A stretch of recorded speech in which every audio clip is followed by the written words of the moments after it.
Good morning, everybody. Today we shall continue the chapter The Fundamental Unit of Life. In previous class, we shall discuss about the importance of cell.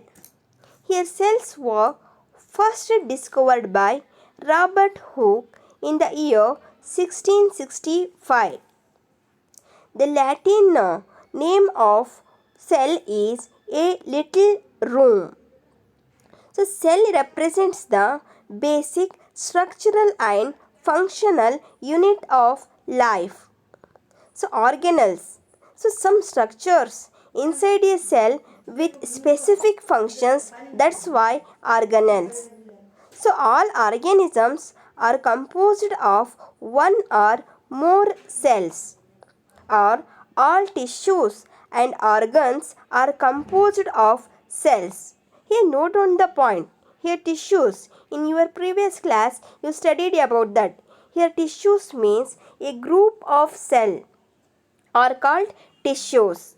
Cells means cell is the basic structural and functional unit of life. Here tissues means a group of cells are called tissues. Here note down the point, there is no life without cells. And then cell theory and cell theory. Okay dear students, today we shall discuss about the prokaryotic and eukaryotic cells. Here prokaryotic cells means the cells which have no nucleus or no definite nucleus, so that cells are called prokaryotic cells. Here prokaryotic cells means the cells which do not contain definite nucleus or no nucleus are called prokaryotic cells, or no nucleus or other membrane bound organelles, that's why prokaryotic cells. And then eukaryotic cells. So you studied in your previous classes or previous standard prokaryotic and eukaryotic cells. Remember it. So here eukaryotic cells means the cells which have definite nucleus, so that cells are called eukaryotic cells. The cells which have definite nucleus are called eukaryotic cells, or do have nucleus and membrane bound organelles, so that's why it is called it as eukaryotic cells. And then components of cells. The components of cells are plasma membrane or cell membrane. Plasma membrane or cell membrane. So, and the nucleus is the largest organelle. So, nucleus is the largest organelle. So, double layered nuclear envelope, you have to say it. And then you have to see the components of cells are cytoplasm and organelles such as mitochondria, Golgi complex, centrioles and endoplasmic reticulums are found in the cytoplasm. So organelles such as mitochondria, Golgi complex, centrioles and endoplasmic reticulum are found in the cytoplasm. And then, okay dear students, let us see about the importance of plasma membrane. Here plasma membrane is the outermost covering of the cell. Plasma membrane is the outermost covering of the cell. So this plasma membrane separates the contents of the cell from its outer environment or external environment. The plasma membrane separates the contents of cell from its outer environment or external environment. So the plasma membrane allows the entry and exit of some materials in and out of the cell, because it is outer covering of the cell. It also prevents movement of some materials, and it's also movements of some materials. Here it is, the cell membrane is called it as selective permeable membrane. The cell membrane is called a selective permeable membrane. So how does the movement of substance takes place into the cell? So how do substance move out of the cell? So let us know about that. Here some substances like carbon dioxide or oxygen. Some substances like carbon dioxide or oxygen can move across the cell membrane by a process called diffusion. From which process? By a process called diffusion. So we have studied the process of diffusion in earlier chapters. So we saw that there is spontaneous movement from a region of higher concentration to a region of lower concentration. So we have to see the spontaneous movement of substance from a region of higher concentration to a region of lower concentration. So similar, this happens in cell. For example, some substances like carbon dioxide, so which is a cellular waste and requires to be excreted out by the cell. Here carbon dioxide accumulates in higher concentration inside the cell. In the cell, in the outer environment, the concentration of carbon dioxide is low as compared to that inside the cell. So as soon as there is a difference of concentration of carbon dioxide inside and outside a cell, so carbon dioxide moves out of the cell from a region of higher concentration to a region of lower concentration outside the cell by the process of diffusion. So once again I repeat it. Here carbon dioxide inside and outside a cell moves out of the cell from a region of higher concentration to a region of lower concentration, so by a process of diffusion. So similarly, so oxygen enters the cell by the process of diffusion. When the level of concentration of oxygen inside the cell decreases. So, thus diffusion plays an important role in gaseous exchange between the cells as well as cell and its external environment. Here diffusion plays an important role in gaseous exchange between the cell and external environment. So the movement of water molecules through such a selectively permeable membrane is called osmosis. So here note down the point. So it is very important in your examination. Here question is arise in your examination. What is osmosis? Here osmosis means, so carefully listen here. Here osmosis means the movement of water molecules through such a selectively permeable membrane is called osmosis. The movement of water across the plasma membrane is affected by the amount of substance dissolved in water. So thus osmosis is the passage of water from a region of higher water concentration through a semi-permeable membrane to a region of lower water concentration. So what will happen if an animal cell or plant cell put in a solution of sugar or salt in water? So one of the following three things could happen. So one of the following three things would happen. Here hypotonic solution and hypertonic solution and isotonic solution. So let us see about one by one.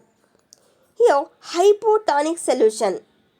Hypotonic solutions means if the medium surrounding the cell has a higher water concentration than the cell, meaning that the outside solution is very dilute. The cell will gain water by osmosis. Such a solution is known as hypotonic solution. Here the cell will gain water by osmosis. Such a solution is known as hypotonic solution. Here question is arise. What is hypotonic solution? Hypotonic solutions means here the cell will gain water by osmosis. Such a solution is known as hypotonic solution. And then isotonic solution. Here isotonic solutions means if the medium has exactly the same water concentration as the cell, there will no net movement of water across the cell membrane. Such a solution is known as isotonic solution.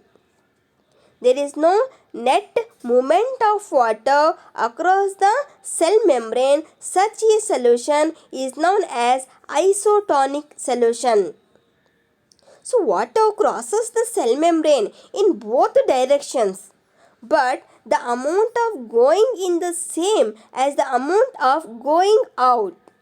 So there is no overall movement of water. So the cell will stay the same size. And then hypertonic solution. Here hypertonic solutions means, listen here. So carefully listen here and note down the point. Here hypotonic solution. Here hypotonic solutions means if the medium has a lower concentration of water than the cell, meaning that it is a very concentration solution. The cell will lose water by osmosis. Such a solution is known as hypertonic solution. The cell will lose water by osmosis. Such a solution is known as hypertonic solution. Are the three things you follow up. So, osmosis is a special case of diffusion through a selectively permeable membrane. Osmosis is a special case of diffusion through a selectively permeable membrane. You know that unicellular and multicellular organisms. Here unicellular organisms means the organisms which contain single cells. That organisms are called unicellular organisms. You know that here uni means single, cellular means cell. Unicellular means single cell organisms are called unicellular organisms. For example, amoeba, euglena, paramecium are the examples of unicellular organisms. Especially unicellular freshwater organisms and most plant cells tend to gain water through osmosis. So absorption of water by plant roots is also an example of osmosis. Absorption of water by plant roots is also an example of osmosis. Diffusion is important in exchange of gases and water in the life of a cell. So in addition to this, the cell also obtains nutrition from its environment. So different molecules move in and out of the cell through a type of transport requiring use of energy. Here the plasma membrane. So the plasma membrane, you know that it is very flexible. So plasma membrane is very flexible. So and it is made up of organic molecules called lipid and proteins. So observe this figure.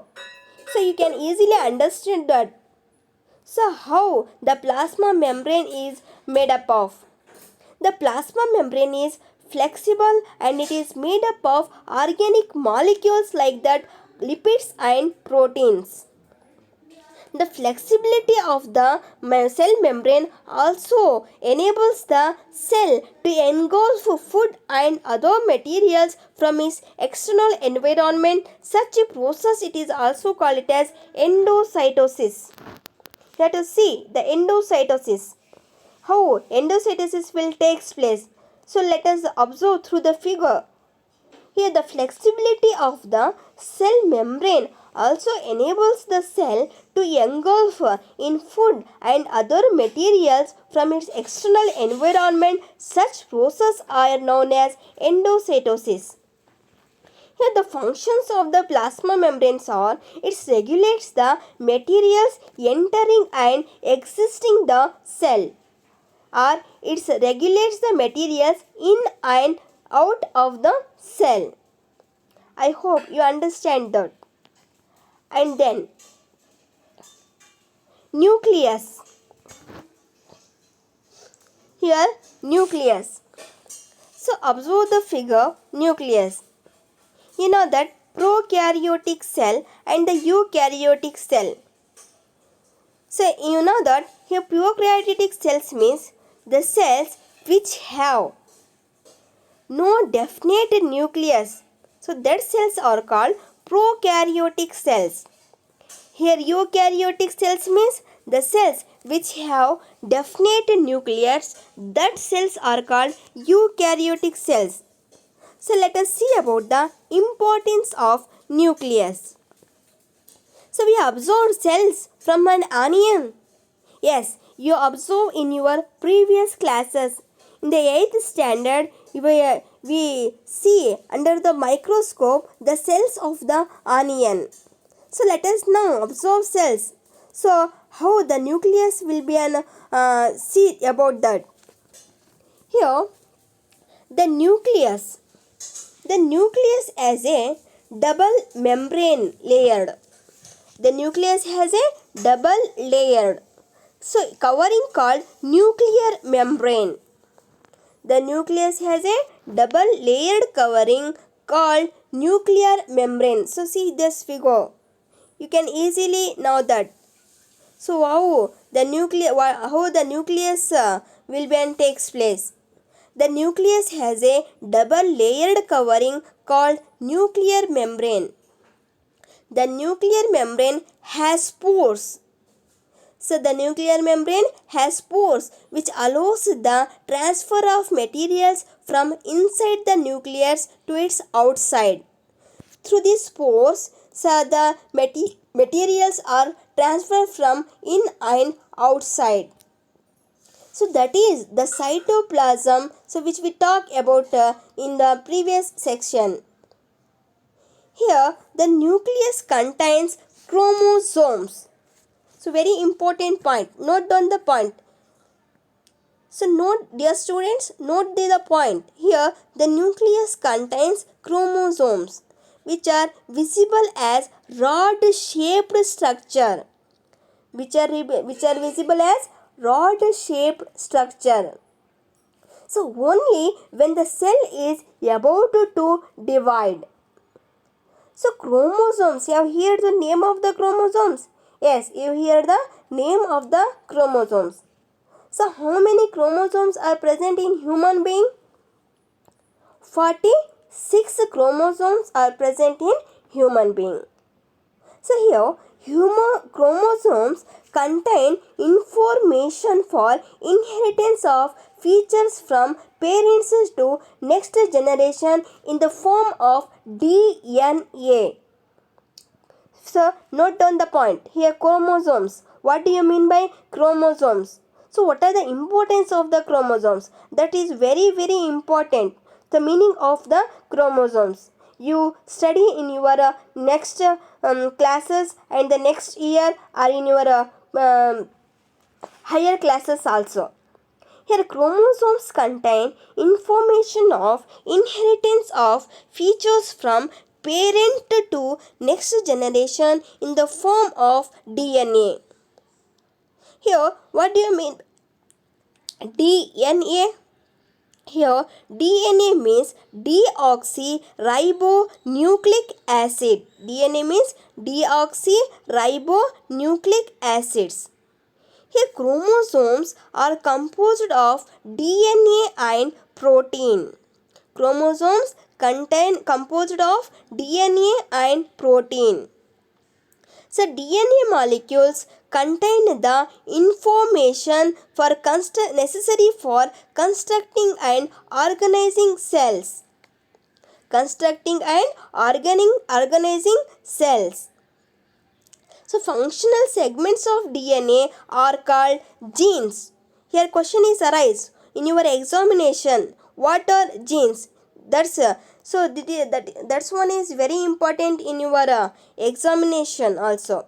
What are genes? Here genes means functional segments of DNA are called genes. So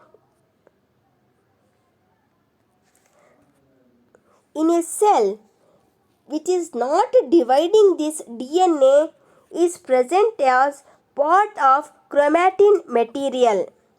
So in a cell which is not dividing, dividing, this DNA is present as a part of chromatin material. Here chromatin material is visible as entangled mass of thread-like structure.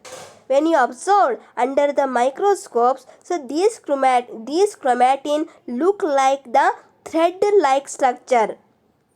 Whenever the cell is about to divide, the chromatin materials get organized into chromosomes. The chromatin material get organized into chromosomes.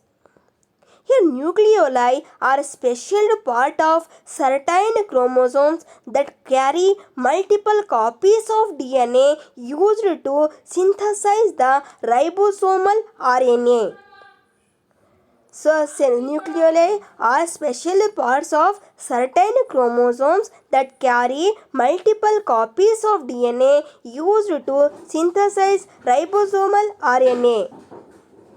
So, okay dear students, today we shall discuss about the importance of plasma membrane. So, what are the importance of the plasma membrane? So what is the function of the plasma membrane and how is plasma membrane is made up of? What do you mean by hypertonic and isotonic solution? And what do you mean by endocytosis and importance of nucleus? So, okay, thank you.